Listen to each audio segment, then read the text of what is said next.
This book has always been in my mind for quite a long time. And actually, I would say when I was a teenager and when I started going to the shagas and all, I wanted to write a book on Hindutva. So I always thought that Hindutva has been wrongly portrayed or it has been distorted. It has not been portrayed in its actual context and in its actual evolution. It has been presented in a way a particular researcher wanted to present in such a way that it will further his or her career. So that is how it has always been presented, or his or her vested interest. That is how it has always been presented. So I wanted to write a book that showed Hindutva in its all dimensions. And also in this book, what I have done is I have looked at Hindutva not as an ideology, not as a revealed truth, but as a process. So that is actually the feature, in my opinion, that differentiates this book from the usual academic or media portrayal of Hindutva.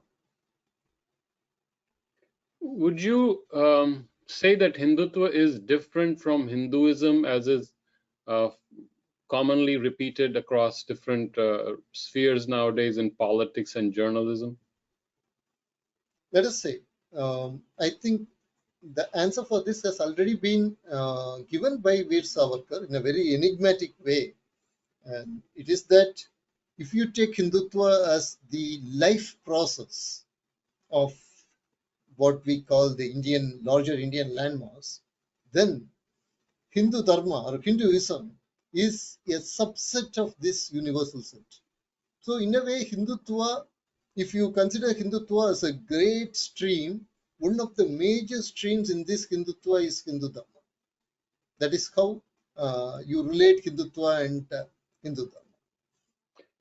Where does Sanatan Dharma fit in Hinduism and Hindutva? Because we get confused with all these terms that are thrown about, and with recent controversies about Sanatan Dharma from certain movies, which you might have seen about the Chola king.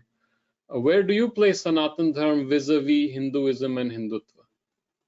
See, Sanatana Dharma is a term that has been used by the followers of Vedic Dharma, followers of Buddha Dharma, and hence this term, Isha Dharma Sanatana, you find it in both Dhammapada as well as in Mahabharata and Manusmriti. So this Sanatana Dharma is essentially the Dharma, the eternal Dharma. It is something that is nameless, that is also something which is intimately related to a person's spiritual quest. Whatever that quest is, if the quest is sincere, the path that he follows naturally becomes his Sanatana Dharma. Somehow he gets aligned to the Dharma that has been followed by very sincere seekers. Now, that is hence a very individual, intimate, personal aspect of a person. To me, Sanatana Dharma is something very intimate and very personal. Now we tell Hindu Dharma. Hindu Dharma is the environment in which Sanatana Dharma can flourish with the individual. And Hindutva is the process, the historical and the spiritual process that contains this Hindu Dharma. This is how I relate Sanatana Dharma, Hindu Dharma, and Hindutva. That's beautifully explained, because often even I get confused, and I prefer always the word Sanatan Dharma because Hindutva seems almost sometimes the narrowing of something that is so vast, but in your understanding, you have opened it up. You have opened even Hindutva and Hinduism. So even the universalism in our present setting, the universalism is not lost. It is sustained because of certain qualities and visheshta of our setting and environment. And that's a very beautiful explanation that you have given. But let me question this further. Let's probe into this. Where does Bharata fit in? So Sanatan Dharma is universal. The whole earth is our family. Everyone is our related to us. We are one on earth. But how does advocating for Bharata, which is a parochial, narrow way of looking at our land, versus Sanatan Dharma fit in, and then Hinduism and Hindutva? Now, let us look at this Bharatavarsha, Bharata Bhumi. And how does Hindutva relate to Bharata Bhumi?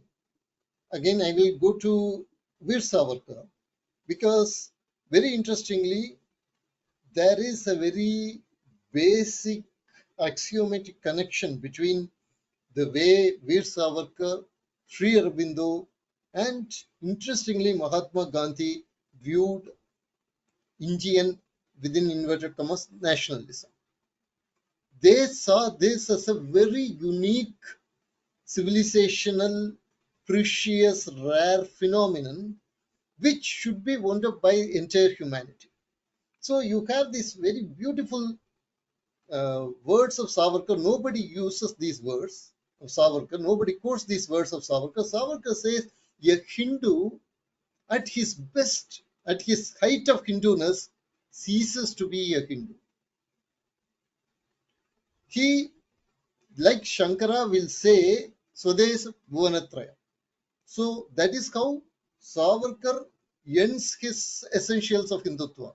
A Hindu at the height of his Hinduness ceases to be a Hindu. He embraces the entire universe. Now, embracing the entire universe is not uniformity or homogeneity. It is embracing the entire universe as a family. So there is place for diversity. There is place for pluralism. This is the essence of India's nationhood itself. India's nationhood thus touched upon or is based on a very basic law of the universe, unity in diversity. This is something that is very unique in the sense this was discovered in India and this was made as the basis of India's nation. At the same time, this is also universal because this is the basic law of life. The unity in diversity. It is the same DNA, but the DNA expressed in different manifold manifestations. So there you have the diversity and the unity fundamentally united in a harmonious complementary way. And that aspect is the Indian nationhood. And that aspect is something that should be preserved. In this and in this way alone, we consider Bharata Bhumi as a very sacred Punya Bhumi because this contains in it the essence of the entire existence. So that is how we relate.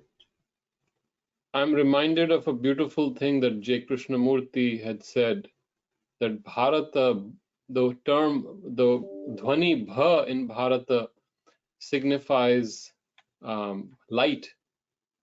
And so Bharata is one who is immersed in light or discovering light.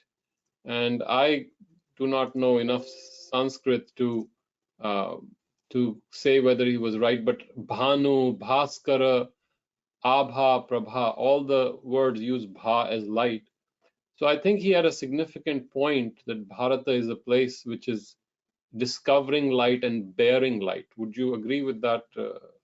Absolutely. It's a very interesting thing because when Huan Swan visited India, this would be around the 7th century, some 1300 years ago. He tells that this land is called Indu. And then he says Indu means moon in Chinese and Indu means moon in Sanskrit also. Yes. So he says Indu is moon. That means this nation provides light in the form of rishis and jnanis. It provides light to all other nations which are in the dark. So what you say is absolutely right, that this nation is related, is kind of, we can say, organically integrated with giving light to entire humanity without destroying their uniqueness. So in this light, when we see this political slogan or jumla, as we may call, of Bharat being the Vishwa Guru, and let's avoid the politics behind it and the ego behind it. But in that sense, if Bharat is really Indu, which is the moon, which also means Soma in Sanskrit, which is Soma is bliss, Ananda in the Veda.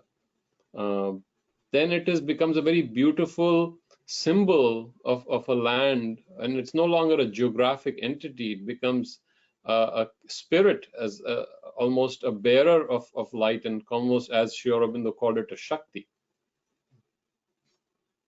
So Right. if we see that, then what you have done is you have opened the premise and widened it to almost receive various streams coming in, and it was very surprising to me, but I loved it. You have opened it to even the so-called Gnostic traditions. So-called Gnostic, I say, because even the so-called Gnostic traditions were enormously influenced by the Veda and Vedanta. But that is another discussion. Buddhism and Vedanta, or Shankaracharya's involvement with each other. But you have embraced in your book, you have embraced Buddhism, Jainism, and if I may say, even Christianity and Islam and Judaism. Is my understanding correct? Absolutely. This book contains a particular chapter called Samanvaya. And Samanvaya is the process that harmonizes. And that is the process that allows the particular place to have theodiversity. Theodiversity that you see in India, and theodiversity is a term coined by Professor Lokesh Chandra, a scholar of Buddhist studies. So theodiversity, for theodiversity to flourish, you have to have this process of Samanvaya. Samanvaya is very different from the Cartesian process, I would say, of dialectics, where you have the thesis and antithesis and synthesis and this. But here there is harmony, there is complementarity. And this process has been there right from the Vedic times with the different communities that existed during the Vedic times. That is why you have all these different Vedic gods, different Vedic methods to reach the gods. And then with Buddhism and Jainism, it has worked. And then you have this with Sikh-Panth. And Sikh-Panth itself is in a way a Samanvaya process in which we were having a dialogue and interaction with the Islamist forces. And we were able to take these Islamist forces and remove their monopolistic tendencies. Now, this is different. Monopolistic tendencies is different from monotheistic tendencies. Monotheism, you have one God. In monopolic religions, what you say is, I have one God, but that is the only true God. Now, this monopolistic expansionist tendencies of Islam has been highly reduced, and at one particular point of time in civilization, with the coming of Tara Shikoh, you see that there is a Vedantic harmonizing of these elements with the process of Hinduization, I would say. And with respect to Christianity also, there has been dialogues. There have been also proselytizing efforts and attempts from the other side. There has been efforts for harmonizing from the Indian side, from the Hindu side. And those aspects have been documented here. With respect to Judaism, there's a very interesting thing. What this book does is that usually, in a very narrow sense, we have a very good kinship with the Jews because Jews and Hindus share a common enemy. Go beyond that. It is not about having a common enemy. That is a very negative way of having a friend. What this book does is look into historical interactions, spiritual interactions of Jews and Hindus, and you have a very interesting personality about whom this book talks about is Sarmat. Sarmat was a Jew who became a great Rama Bhakta, and he was the one who was instrumental in making Tara Shikoh translate Yoga Vasishta. So see the kind of spiritual interaction that happens. That is one aspect. The second aspect is that when I am talking about these different religions and Hindutva, when Savarkar made the flag of Hindutva, he incorporated the Kundalini serpent in it. And then he made a very important statement. He said that this is the highest possible human bliss. And this bliss is universal. It is not specific to Hindu, Christian, Muslim, believer, non-believer, male, female. It transcends all this. Any person has the right to experience Kundalini. Any person has the right to maximize his human potential and his human bliss or her human bliss. And that is the discovery that India made. So this is India's civilizational discovery. We claim no genetic superiority. We claim no spiritual superiority. We claim spiritual universalism, not spiritual monopolistic homogeneity, spiritual universalism. And that is what has been brought out in this book with respect to different religions. That's beautifully explained, that because we are open and allowing infinite diversity, that actually interestingly shows how much core strength we have, that we have opened all kinds of possibilities, all kind of panthas and thoughts, and even the panthas that reject the basis of our core philosophy. Nastika traditions were allowed. Even someone like Charvaka was allowed. And that tells you about the tremendous strength of our core spirituality or adhyatma that underlies this vast universe that we see in front of us. But that brings us to a challenge in practical life. And when I look at today's world with all these forces attempting to divvy up uh, India, breaking it, and all the controversies going, what should be our response to break that? Should we be more tolerant, or should we be stronger and more aggressive? What is your thought about it? We should be very stronger. We should be united and we should be stronger. At the same time, we should also have dialogues. You should have both. It is the yin yang, I would say. Gandhi and Savarkar, they form the yin yang of Hindutva. So you should be a Gandhi, you should also be a Savarkar. There is no difference between Gandhi and Savarkar. They both wanted a civilizational triumph of India so that the world can be a better place. So when Gandhi said Ishwar Allah Tere Naam, essentially what he meant was that Allah is one of the many names of Ram, of Bhagavan Ram. And Bhagavan Ram is the personification of the impersonal Brahman. And Allah is one of those names. Now, that can be in a way not a grand, there cannot be another greater Hindutva statement than Ishwar Allah Tere Naam. If you put it in perspective, what essentially Gandhi said was Allah is another name for Ram. And this is something that we have to remember. This is something that we have to remember, and we have to go in a very intelligent way and interact with people and look for common grounds of religious experiences, spiritual experiences. If we look for common grounds of spiritual experiences with a strong collective Hindu society, with a strong sense of Hindu nationhood, let us look for common religious experiences across the diversity of the religious landscape. All said and done, what we have seen throughout the history of humanity is that religion is a strong biocultural phenomenon. Nothing moves the human species than a religious impulse. Even in doing science, a seeking of this cosmic religious experience, as Albert Einstein said, has been the basis. So religion is something that you cannot ignore. You cannot just like that tell that the whole world is moving towards secularism. The world is not moving towards secularism. More you put in secularism, more there is a backlash. There is fundamentalism and there is religious extremism and all that kind of things. So we have to accept that human beings are basically a religious species. Once we understand this aspect, we should know how to deal with this phenomenon called religion. How do we deal with this phenomenon called religion? Go beyond the superficialities and go into the essence. That essence is the religious experience. Let us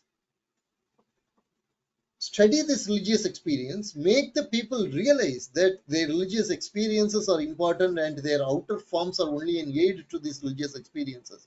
And that can be done by only India, in my opinion, because India has this civilizational understanding. Of course, it can be done by others also individually, but as a culture and a civilization, we are in a better place to do this particular thing.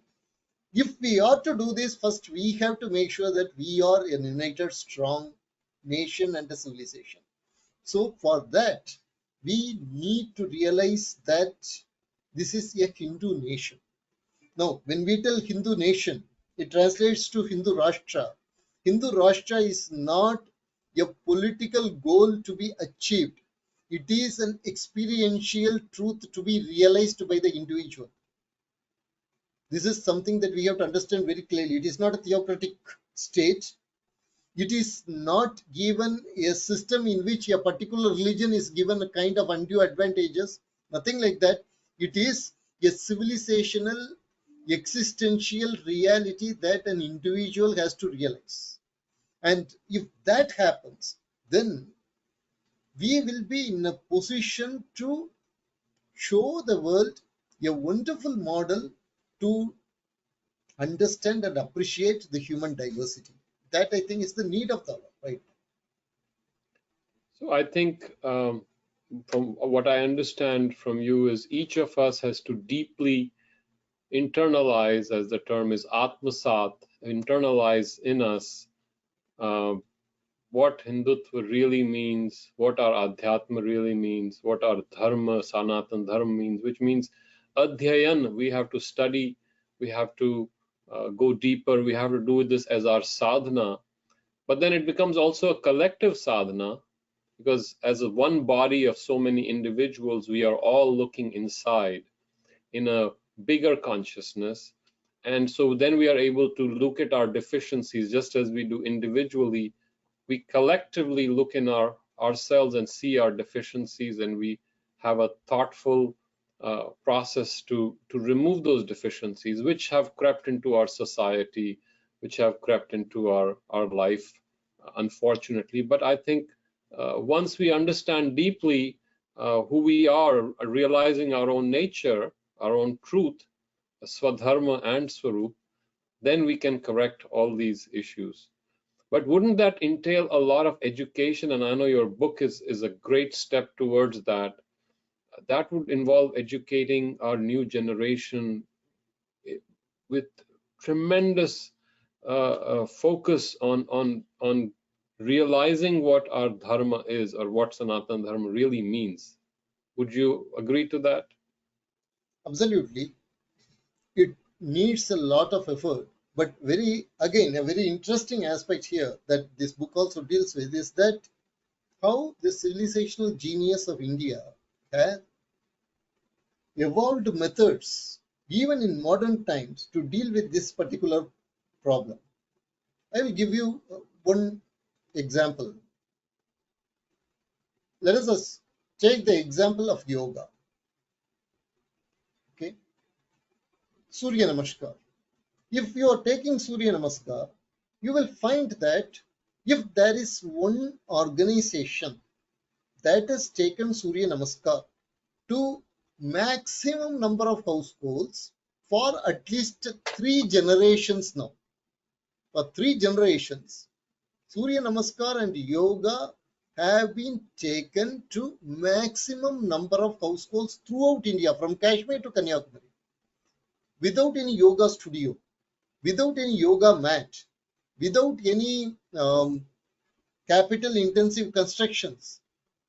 If a particular organization has been able to take Surya Namaskar to almost 100 million houses, that organization, interestingly, is RSS.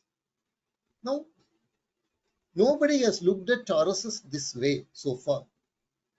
And RSS has a daily morning pratana. This daily morning pratana is called Egatmata Stotra. And this Egatmata Stotra talks about different nation builders. We pay our, we venerate and we pay our salutations to the nation builders of India. And this includes Kabir, it includes Ibrahim Raskan, it includes Dr. Ambedkar, it includes Sri Narayana Guru, Thiruvalluvar, Subramanya Bharati, Alvars, Nayanmars, uh, Sister Nivedita, basically Margaret Noble. Her name is also chanted. So here is a very cost-effective way of taking this knowledge in a very crisp, efficient way to every individual. This nation has evolved that method. Without somebody sitting in doing a great research, this nation has very naturally it has evolved this method. This is very astonishing actually, how this has happened. So I am very sure that this knowledge is getting disseminated as life experience, as also historical experience, as a civilizational experience, and ultimately as a spiritual experience. It is getting disseminated constantly. And understanding this by academics, by the media, by the polity will benefit a lot of persons inside and outside India. That is the purpose of this book. I think that's very well said and very important. And what I see is you are creating a platform to bring a bridge between what people are practicing and what the academics or the intellectuals are thinking. And if this understanding comes into the normal academic circles, in the intelligentsia, in the thinkers, the writers, the philosophers, the authors, then it is extremely important to present this understanding not only to our own people, but to people outside. And a lot of people are very open, despite all the negative publicity. A lot of people are very open because the search for the truth is a universal thing. And as you said, religion, taken to a wider sense, is a universal phenomenon. You talked about Gandhiji a little while ago, and that brings me to an essay you had written a few weeks ago, which I had read in Swarajya magazine, about the importance of Mahatma Gandhi, who has been tarnished and attacked in some ways, and critiqued. And leaving aside the critique, because each human being is flawed, we are all flawed. Despite that, there was a lot of sincerity in the great man. And you said his message with Veer Savarkar should be understood because the message is the same. Leaving aside the politics, how relevant is Mahatma Gandhi today? He seems so dated and so traditional that the modern mind finds it difficult to understand Mahatma Gandhi. And so what are your thoughts about that?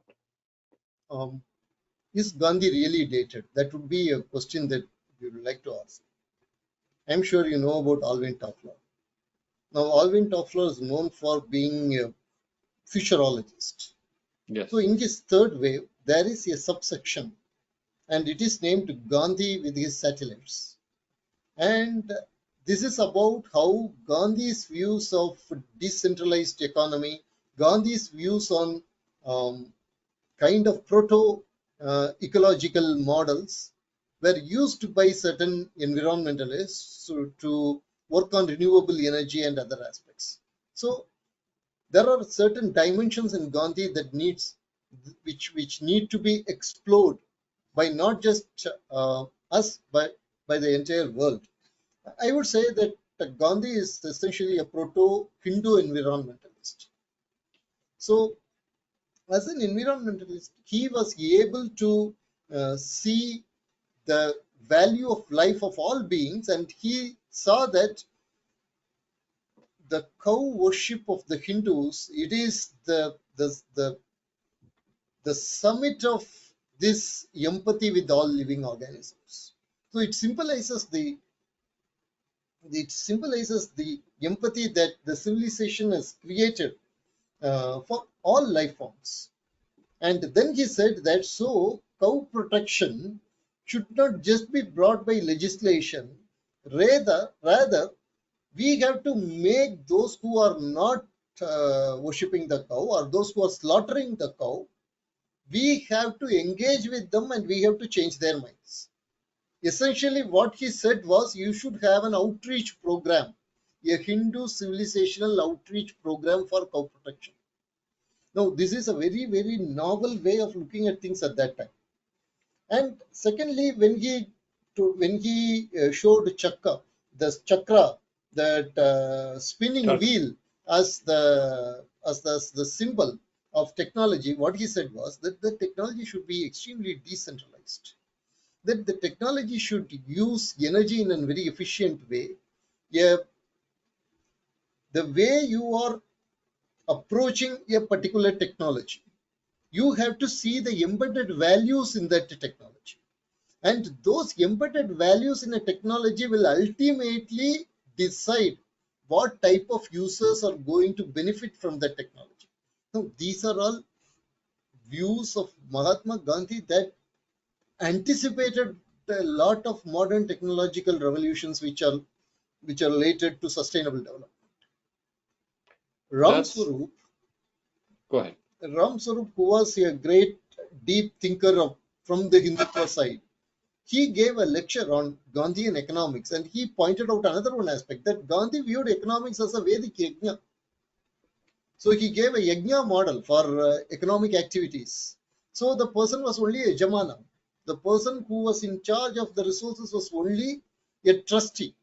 Yes. So this is a Vedic model that he brought in, and he said, this was in 1970s, he gave this lecture and he said, the technology has not yet evolved to appreciate Gandhian economics. I think today, with the kind of different networks, the social networks and other networks, and the kind of digital outreach that you have and the kind of digital decentralization that we have come to that point where we can actually implement Gandhian models. That way, Gandhi is very important for the Hindutva discourse. Thank you. I appreciate that because it gives me a good perspective. Because until now, because he's so politicized, unfortunately, we look at his errors, which, of course, again, a matter of another debate, which we will not bring.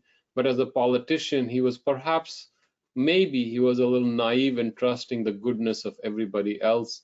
Maybe not pragmatic enough as a political leader.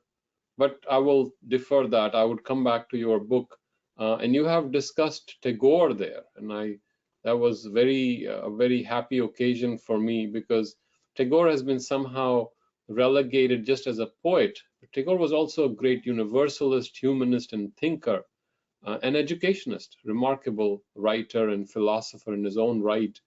Um, how do you think Tagore fits in Hindutva and our modern understanding?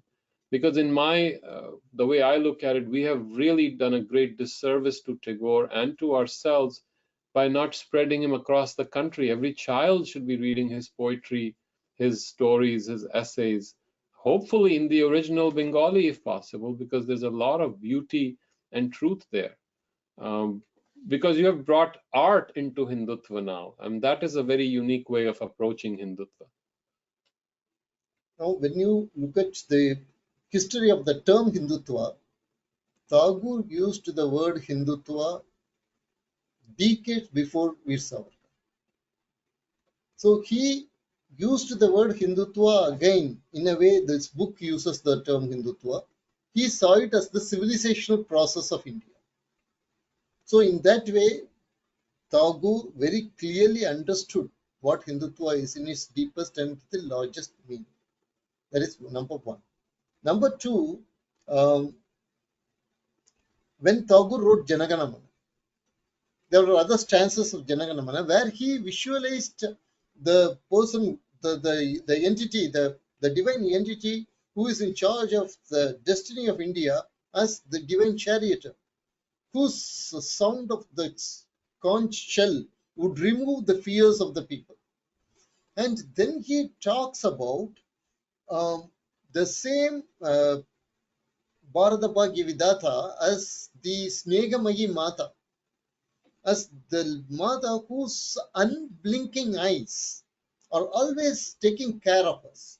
Now, these unblinking eyes of the goddess is a theme that you see again and again throughout India in all Bhakti literature. They come up so spontaneously. For example, the goddess who is very near to our place, my own place, Madurai, Meenakshi.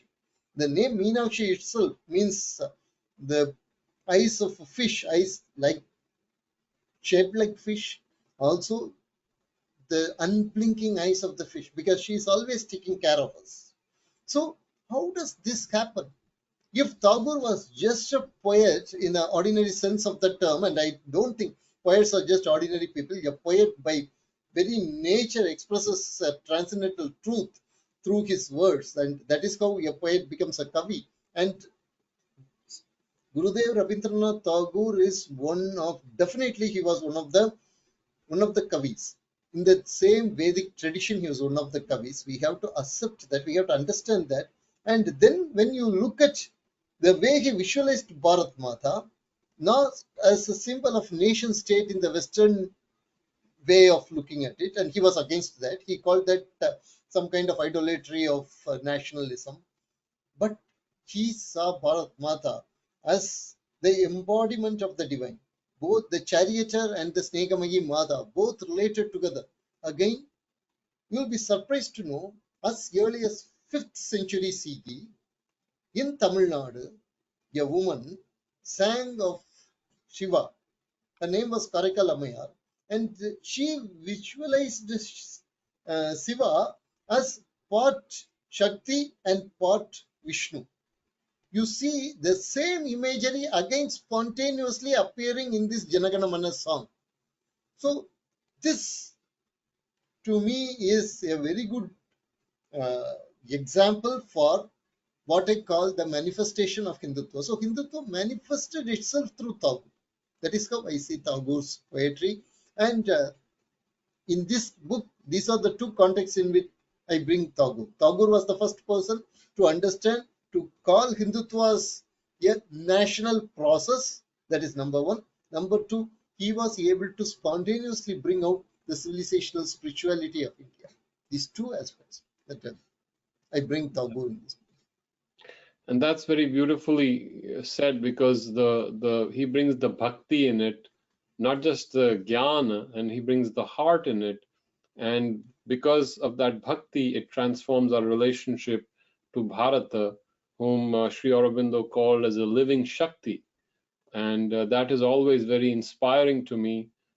But I must say that every time I try to approach Bharata, even as a living Shakti, my mind is not able to hold all the possibilities together. It is so vast and it's so subtle that Bharata always escapes the mind. But you wrote about the famous speech, Uttarpara speech of Sri Aurobindo about Sanatan Dharma, and Sanatan Dharma as long as Sanatan Dharma exists, Bharata exists.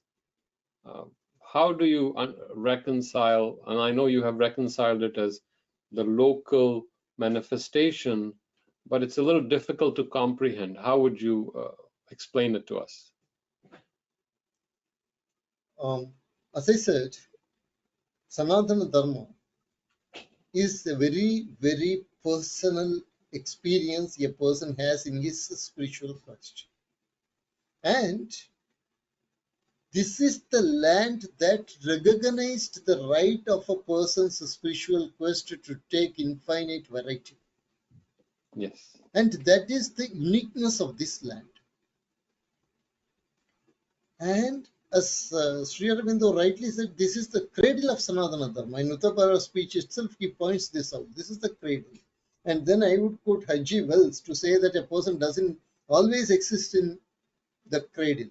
So this Sanatana Dharma naturally, if it is true, if it is Satya, then it has to manifest in different climes, in different geographical, cultural, temporal uh, divisions, spaces. Then only it is true. Otherwise, it is a belief for a particular group of people in a particular geographical location. Now, let us remember this 2009 Newsweek article by Lisa Miller. where she says we are all Hindus now. Why she says we are all Hindus now? Because spontaneously, most of the Americans feel that salvation is possible outside a doctrinal framework. When, when an American was asked, is a person outside your church, will he or she go to heaven? Then he answered that yes, if that person is a good person, he will or she will go to heaven. And Lisa Miller said that this is essentially a Hindu concept. Yes. But in India, if you say this, we will say that this is the basic human concept. Yes. So, if what do you mean by you being a Hindu? You being a non-dogmatic, universal human being. That is the meaning of being Hindu. You don't believe in eternal hell for non-believers. Right. And it's You a very evaluate. beautiful thing you just said. Go ahead. Sorry. So you evaluate a person, not you. Ultimately, a person will be evaluated by his karma, not by his belief. Yes. That is the most beautiful thing. And that is the essence of Hindu Dharma. And Yes. till India is there, this belief will be there as just an ordinary belief, just a natural, spontaneous human belief. Belief, rather than belief, I would say natural, spontaneous human expression. So that is how I relate Sanatana Dharma to Hinduism and Hindutva. So Yeah. beautiful So line in that Uttarpara speech is when Sanatan Dharma, if Sanatan Dharma ever ends, India will end.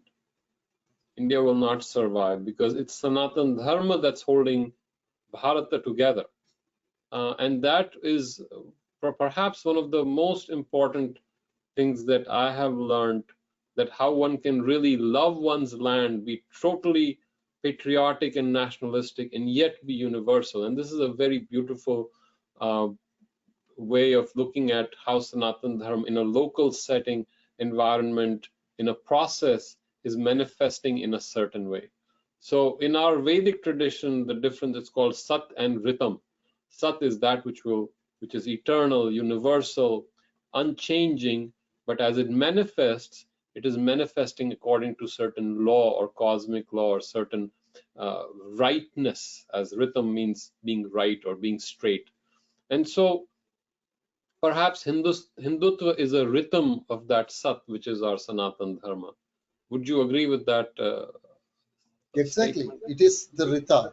And if you look at Rita, the etymology of Rita, according to the conventional linguistic scholars, Rita, they put one star AR as the etymological root, the PIE, the Proto-Indo-European root Yes, of Rita, and that is also the root of the English word reason, yes, because it puts together the cause and the effect. yes, So Rita is the basis.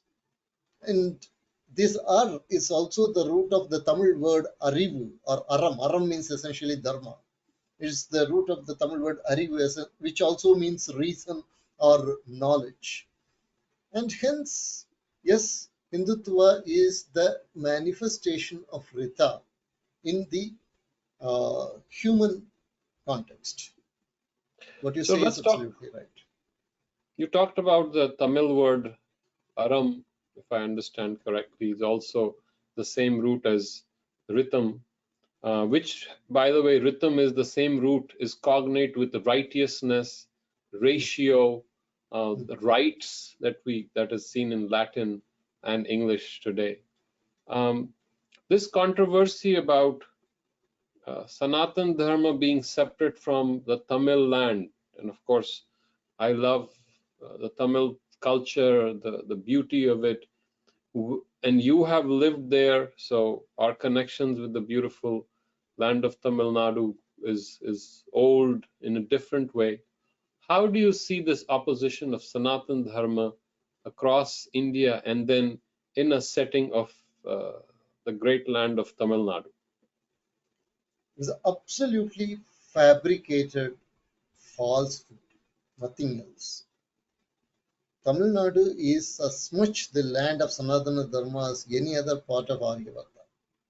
In fact, today I would say that Tamil Nadu is more Vedic than any other part of India because here the Vedic traditions have been so strongly preserved.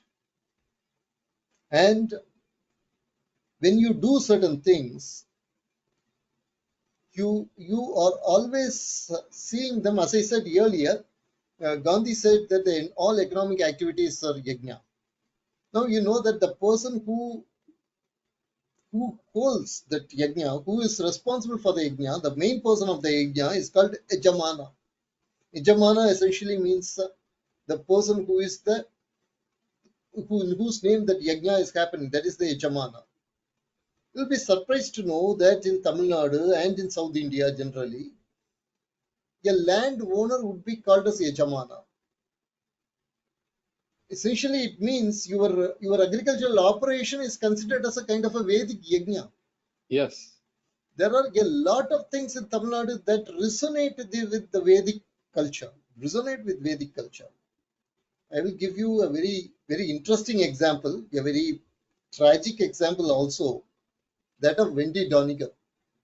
Yes. Wendy Doniger, when she studied some cultural aspects of Tamil Nadu long before she got totally corrupted. I'm talking about a young Wendy Doniger, when she was studying Indian culture and all. You know, you would have seen in Tamil Nadu, we put kolam. The women get up in the morning and they put kolam. You would have seen that. Similar to Rangoli, but different from Rangoli with a lot of dots. Yes. Wendy Doniger rightly pointed out that this actually is an imitation of a Vedic yajna. Yes. So when we were young, our mothers would go to the kitchen and there would be these ovens, this old ovens, okay, not the gas and all that. You have to put this firewood and you have to start the cooking by starting the fire. They would put the kolam, and they would pray to God and they would start cooking. That the cooking itself was considered as a Vedic yajna. Okay. Now I will tell you it was Wendy Doniger who showed this, but you don't need Wendy Doniger if you are having cultural literacy. Unfortunately, Indian curriculum has been designed to remove cultural literacy and create cultural illiteracy. That is another one sad part. Let us not go into that. The point I want to stress is this, that an ordinary grandmother knows this, that this is a Vedic yajna, but we don't know. Our academic PhDs won't be knowing that this is essentially Vedic yajna. That is one. I will tell you another one funny thing. You know what is the Sanskrit term for chemistry? Sanskrit term for chemistry is rasayana, right? Now, these Tamil Puritans, the language Puritans, they wanted to remove all these Sanskrit words from Tamil. So they gave a new name to chemistry. What was the name they gave? They gave the name Vediyal. Vediyal, essentially, you can understand what it is. Vedi essentially means yajna thing, right? Yes. So more pure you go, more closer actually you go to the Vedic culture. Yes. Yes. You cannot move away from Vedic culture. It is part and parcel of your being. Unless you are going to remove completely your being, destroy yourself completely, somehow with you again reassemble and then remove all the Hindu parts, then only you can do that, and it is impossible. So this is a purely falsehood, pure falsehood, this one. That's beautifully said, because if Sri Aurobindo in the Origins of Aryan Speech showed that the roots of Tamil and Sanskrit are the same, and he showed that with various examples. And so he said Tamil is as cognate as Sanskrit to Latin and Greek, and then Celtic, and then Arabian and Persian. So the influence of the Vedic way of living, according to Sri Aurobindo, pervaded through all the modern religions. It influenced Judaism, it influenced Christianity, and even Buddhism influenced Christianity.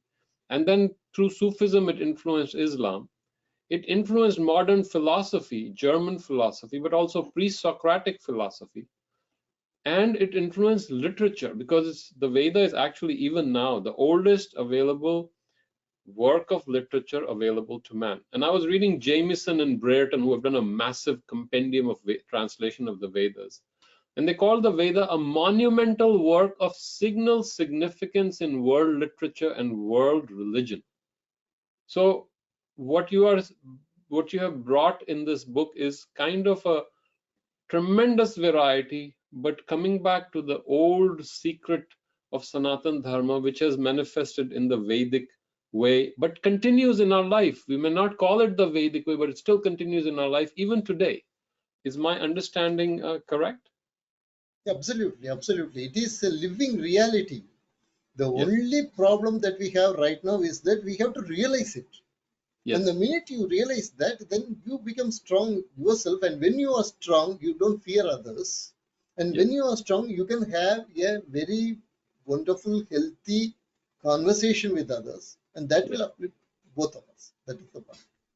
So that inner strength that will probably come from doing a lot of uh, reading, understanding, which is why you're disseminating this tremendous knowledge.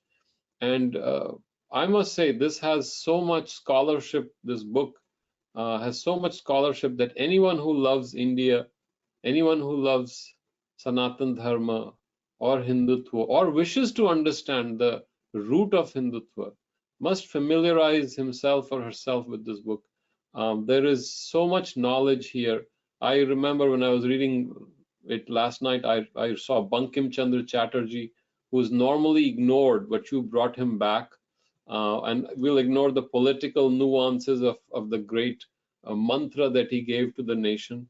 How do you see Bankim Chandra's message to us? Because that takes me to my final question. Where do you see the future of Bharata and Hindutva, despite all the darkness around us? What is your message to our people? So if you take the message of Bankim Chandra Chatterjee, in this book, I have shown one very interesting phenomenon um, that I cannot explain in terms of ordinary physical frameworks. It is that every time there has been a civilizational crisis in India, the figure of the Divine Mother naturally arises and deals with that particular problem. For example, when Delhi Sultanate was there when Delhi Sultanate invaded South India, the Meenakshi Amman temple was completely closed for 40 years. Then, in the court of king, the court of Kampanna Nayaka, who was from Vijayanagara, a woman comes and she gives a sword and tells that you go and liberate these places. So in Madhura Vijayam, Gagga Devi, who was the queen of Kampanna Nayaka, had written this particular aspect. The same way, you look at the sword of V. Shivaji, it is called Bhavani. If you look at the sword, the deification of sword in Guru Gobind Singh's ballads, Guru Gobind Singh's poetry, you find that he calls the sword, the divine sword, Bhagavati. And you see this Bande Mataram suddenly arising and becomes the mantra of the nation. So this is the divine feminine that manifests itself in India, so that this great civilizational riches, these precious stones, these precious riches of the civilization can be preserved, nurtured, and can be disseminated. For that, the divine comes again and again. And Bankim Chandra Chatterjee is the rishi through whom this divine feminine expressed herself. That is how I say Bankim Chandra Chatterjee. Now to this question of what is the message of this book to the audience. It is that Hindutva is not a political ideology. You cannot straitjacket Hindutva as per your agenda. Rather, you can become the instrument of Hindutva, because this is a, a larger whole that is manifesting itself through the chosen instruments. Be a chosen instrument. be the hollow flute through which the divine music flows. That is the message of this.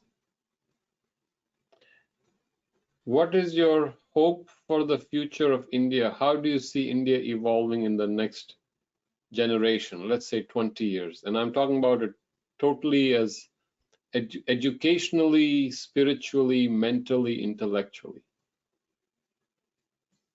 Unfortunately, here I have to get into the political aspect. Okay. Because right now India is at crossroads. So far, all the post-colonial governments that came, they have suppressed the civilizational richness of India. For the first time, we have a government that is tuned to the civilizational greatness of India and also to its very physical, immediate strategic needs. So you have something called Atal Tinkering Labs. This is, I would say, this looks very mundane. You have these labs suddenly in the schools. This is a very important civilizational step because this book there is a chapter on science and Hindutva. What I discovered was that during the British rule, Indians were never allowed to do hands-on science lab experiments. Jagadish Chandra Bose literally had to go to the local village blacksmith and he had to ask him to create the instruments. So we were kept away from all these instruments usage. It persisted even when we were doing our school education. We were never allowed inside the labs. Or if you are going inside the lab, you would already be given a chart telling that these are all the observations you have to take and this is how you have to write. So it was more instructions, not experiments. You have to follow the instructions, that's all. So for the first time, we are told you can do experiments in schools. Can you just imagine? It took 70 years for India to tell its students to do science experiments in schools is okay. So we are breaking free of these shackles of colonialism now. If this continues the next 20 years, definitely India will become the civilizational power that it should become because that is her role. For that is why she is here. If she is not fulfilling that, she is doing a crime against her own being. And so she will die. So if this continues for the next 20 years, the kind of infrastructural development, the kind of civilizational pride, the kind of educational changes, if this continue for the next 20 years, I'm sure India will become great. But if this somehow does not continue, there is no hope for India. That is how I see this. Thank you, Aravindan Ji. It is a beautiful message that we all need to realize, and each of us, as we live and try to grow Sanatan Dharma, serve Sanatan Dharma, we are supporting our land of light, which is Bharata. We are supporting the rhythm, the manifestation of the truth that is Hinduism and Hindutva, which is a process of truth unfolding itself and how it has given us a unity in form and manifestation. A beautiful book that I recommend every lover of truth and philosophy and politics and religion familiarize with. Thank you, Aravindan Ji, and I hope to keep receiving such books from you in the future so we can, in the next 20 years, see the flowering of the great nation that is Bharata and the great manifestation of truth that is Hindutva. Thank you, Namaskar. Dr. Pariksith Singh. You actually spend a lot of time and your questions are wonderful, very probing, very challenging, very forthright, and very deep. Thank you very much for this conversation. I'm really indebted to you for this conversation. Namaste. Thank you. Namaskar.